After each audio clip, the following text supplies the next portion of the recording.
ஒரு ஊரில் ஒரு விறகு வெட்டி இருந்தான். அவன் நாள்தோறும் ஊர் எல்லையிலிருந்து காட்டுக்கு சென்று விறகுகளை வெட்டி அவற்றை ஊர் மக்களிடம் விற்று பிழைப்பு நடத்தி வந்தான். ஒரு நாள் அவன் வழக்கமாக விறகு வெட்டிக் கொண்டிருந்தான். அப்பொழுது அவனுக்கு களைப்பு ஏற்பட்டது. அங்கிருந்த ஒரு மரத்தின் நிழலில் படுத்தான். அந்த மரமானது நினைப்பதையெல்லாம் கொடுக்கும் மந்திர மரமாகும்.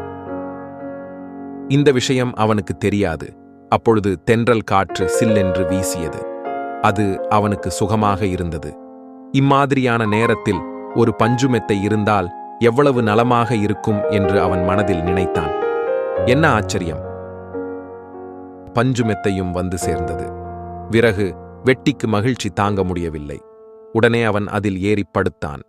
நாள் முழுவதும் கடினமாக உழைத்ததால் அவனுக்கு உடம்பெல்லாம் வலித்தது.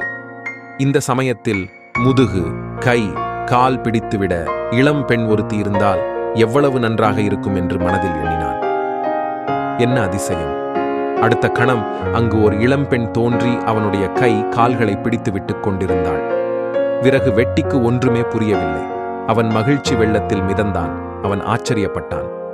நினைப்பதெல்லாம் நடக்கின்றதே, இவ்வளவு சுகங்கள் இருந்தும் வயிற்றுக்கு உணவில்லாமல் பட்டினியாக இருக்கிறோமே. இப்பொழுது அறுசுவை உணவு இருந்தால் எவ்வளவு நலமாக இருக்கும் என்று எண்ணினான். மறுகணமே தங்கத்தட்டில் அறுசுவை உணவு வந்தது.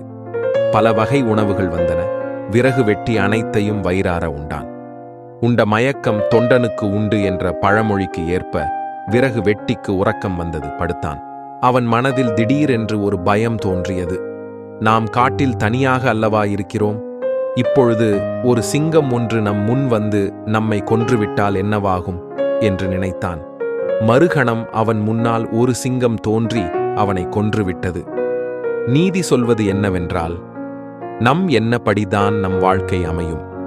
நாம் உயர்ந்தவற்றை, நல்லதை எண்ணினால் நம் வாழ்க்கை நல்லதாகவே அமையும். தவறான எண்ணங்களை எண்ணினால் நம் வாழ்க்கை துன்பம் நிறைந்ததாக இருக்கும். எனவே நாம் உயர்ந்தவற்றையே நினைக்க வேண்டும்.